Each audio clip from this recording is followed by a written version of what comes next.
Hey there, it's Michele Replogle, Coldwell Banker, with this week's Valentine edition of the Market Update. Happy Valentine's Day.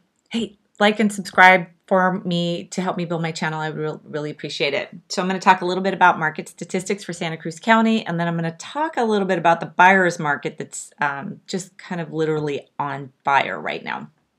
Anyway, so for the market statistics, Santa Cruz inventory snapshot for this week. New listings, 28. Now, there's actually been some more that have come on. So I'd probably say today, a little later in the week, we're probably more at about 35 new listings. Price reductions, 8. Hey, you can't just throw any price on a property. You have to be kind of careful because buyers they're savvy and they will tell you. So remember where the market is. The market is where the buyer and seller meet. It's not just throwing a number on a property. And sometimes we look at properties and we say, hey, well, that's priced a little low. Well, maybe it is. And it will get multiple offers. The market always adjusts. So if you're a little high and you don't get the traction and you have to take a price reduction, that's just trying to find out where the market is going to meet with the buyer and the seller. Pending and contingent this week, 44. That's pretty good. That's pretty good. It's down 12, but that's still pretty good. Transaction fell through, 3. Still have some buyers out there not quite sure. It's a little busy, and you can write that offer and you can lock that property down, but you're like, oh, I'm not really sure I'm ready. It happens, and this market will do that because it's moving very fast. Sold 29 and active inventory 143. Very, very low. So what does that mean? I don't like to do marketing that says, hey, the buyers, the market's so hot and everything. Why? Because I think it's kind of scary. It's like, oh my gosh, do I want to get involved in that? Do I want to walk on coals for a house? Is that really, what hot? What do you mean?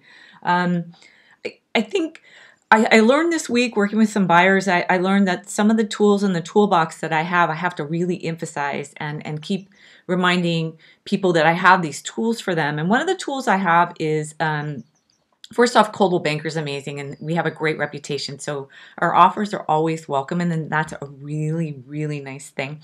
But also, I work with some local lenders that are really good. And agents who are selling a property, when they get a letter of pre-qualification from a buyer, from a lender that they know, or a lender they're familiar with, they get really excited about that because they know they can trust that transaction to go smoothly, give their seller a good experience. They will be doing a good job for their seller, and the whole experience will be better for it when they know the person on the other side. Now, listing agents and sellers aren't saying don't use Rocket Mortgage. I'm going to throw them out there. They're fine. They're great. I'm not going to diss them. But what I'm going to say is that with Rocket Mortgage, for example, you have a salesperson, you have a underwriter, then you have a processor, and then you have a closer. So you have a bunch of different people that have the hands in this transaction, and the communication lines along the way, they can break down. Somebody goes on vacation, somebody gets sick. That's the tough part of working with big banks. And the big 3, the banks, you know who I'm talking about, they do the same thing. It's just how their processes are. It's fine. I get it. But you got to understand that as a buyer, if you want to be competitive, your best bet is a local lender that's got a good reputation and can help you navigate this current market. The other thing about I get all fired up. The other thing about a local lender is they often have a really good relationship with the local agents.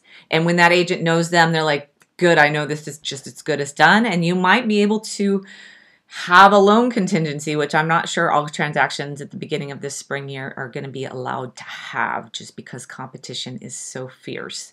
So you want to get in line with that. Also, a local lender who has experience with multiple offers and can walk you through the process. Lenders who have actually won in multiple offer situations, they can really help you win too. So you want to get on my team and work with these people to have your best chance at it. And then sellers, I would encourage you to ask your agent if the lender is local, or does that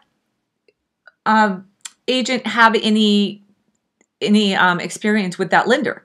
You know what? Tell me a little bit about the lender. How's this process going to go? And be prepared. The other thing as a seller, be prepared with your reports.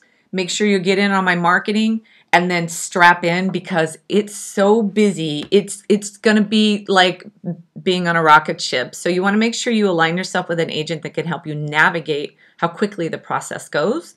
And then lastly, I want to tell both buyers and sellers, as a seller, understand the appraisers are backed up.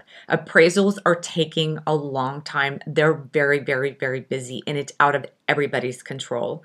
And for buyers, you may be asked to not have an appraisal contingency because of it. So just be prepared on that. And if you want to ask more questions, need more information, of course, please call me, text me, email me. I'm here for you. Michele Replogle, Coldwell Banker.